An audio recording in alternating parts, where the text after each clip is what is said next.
Hey, what's up guys, with Archer Good Development. In this video, I am replacing this gas-fired water heater. This is a power vented water heater, which means it has that vent that sits on top of it right here.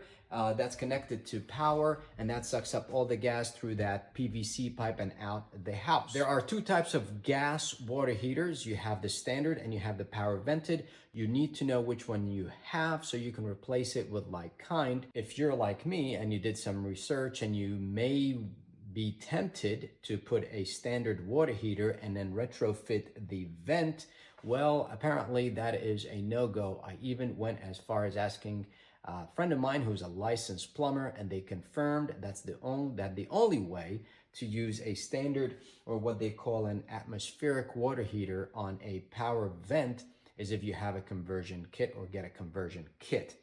Why would you be tempted to use a standard water heater? They're half the price of the power vented ones. But for this video, I'm going to replace this water heater with a power vented water heater just like it. Let's get right to it. All right, guys, so some of the tools that you're going to need. I have a pipe cutter right here, and I have some wrenches. Some things that you want to do first: shut off the water supply to the water heater, shut off the gas valve here, and also trace this line all the way to the main valve and shut that off as well. Why do we want to shut off the gas from the main? Because in order to remove this T and this valve, you have to remove this hose first.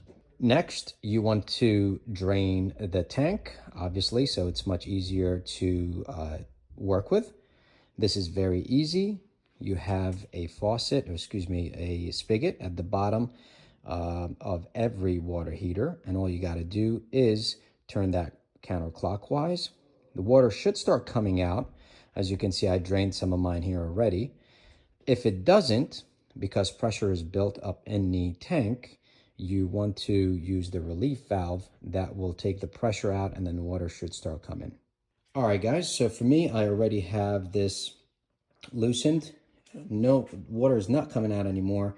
So I'm going to go ahead and see if we do this, see if anything comes out. All right, so I still have some water here while that does its work. Oh, and let me mention one thing. So obviously this is an unfinished basement, and I have a sump pump right there. So I'm going to push all that water out that way. No problems for me. And this is nice and open. Yours might be in a closet. You might not have a lot of room.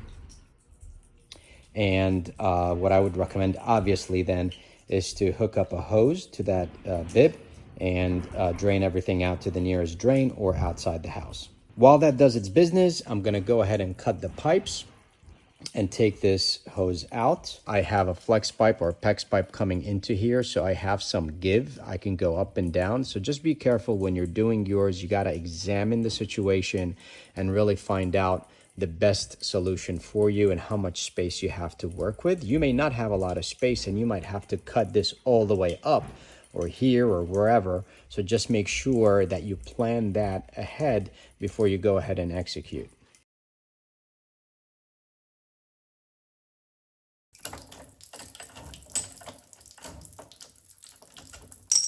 You want to retain these ferrules that come off it, because you're going to use that. It's basically a compression fitting.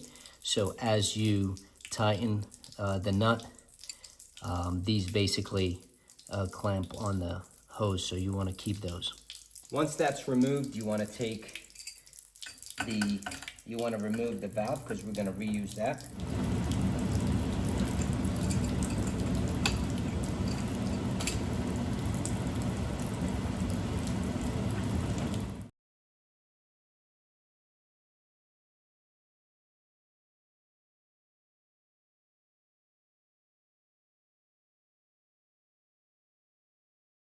As I'm taking these pipes, I'm rearranging them here so I know exactly where they go. I'm going to take off this last pipe here. Then I'm going to move on to the supply line. For that, I'm using this Irwin pipe cutter.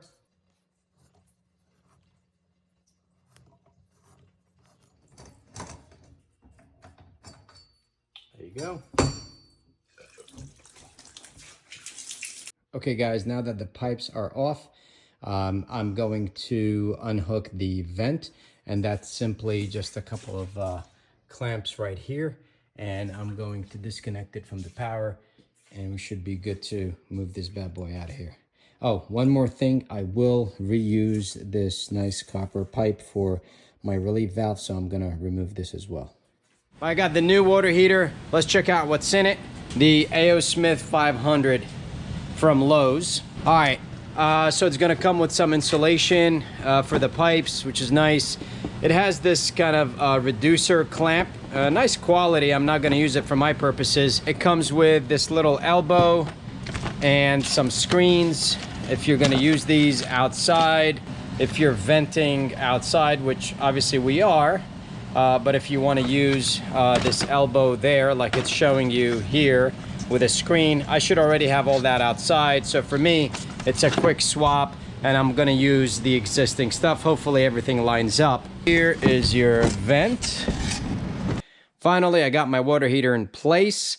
This turned out to be a little shorter than the previous water heater here by a few inches. Luckily, I had some hardscaping blocks handy, so I set that up at the base. It's nice and secure and almost matching the height of the previous water heater, so I lucked out this way. I lined up my exhaust pipe, so I'm just gonna basically fit this in and tighten it.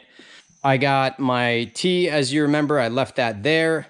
You do need special Teflon tape that's specific for gas pipes, so I'm going to use that before I tighten things up.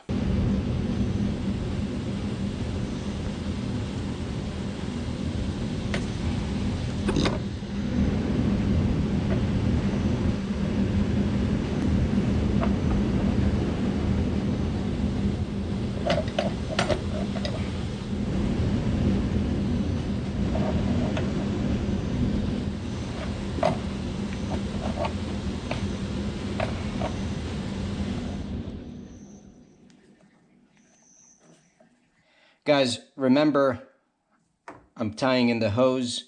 When we took it off, these guys came out, so make sure those go back in. And this nut goes up on here, so it needs to be fed first. And then these ferrules, the thick side up, throw it in here. Make sure it goes all the way in, so like that. Push the hose all the way in and make sure these guys are sitting tight, and then bring this in and tighten it.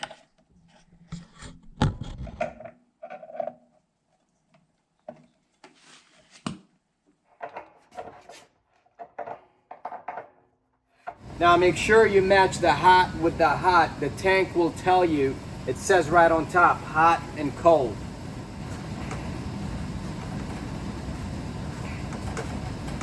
Guys, I got the easy line in, the hot water line that's gonna go out. I know this kind of looks ugly, so I might actually end up just taking this copper out, cutting this line here, and just connecting it directly to the flex hose here.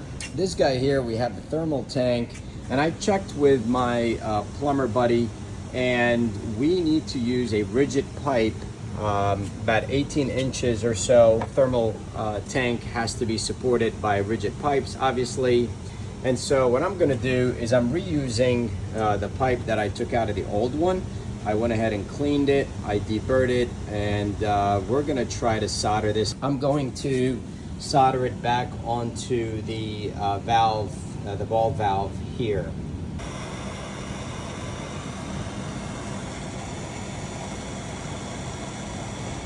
This was my first vertical solder, so obviously you can see I probably overheated the pipe a lot more than I should have. Anyways, obviously the water is on, no leaks, so to me that's a win situation.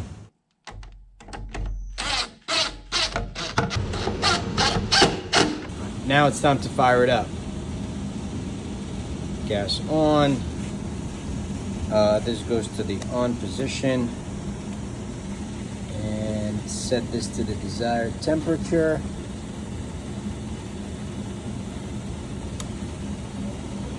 There you go. I hear the fan going.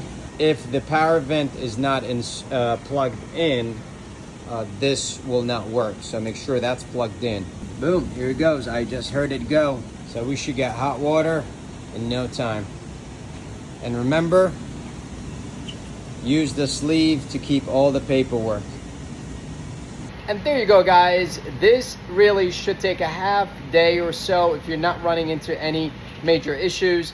I actually did this over a 2-day period just because I had other things going on. But anyways, if you found the video helpful, give me a thumbs up. If you have any questions about anything I've used here, leave it in the comments. Subscribe to the channel if you haven't to support it. I appreciate that. And I'll see you guys on the next one.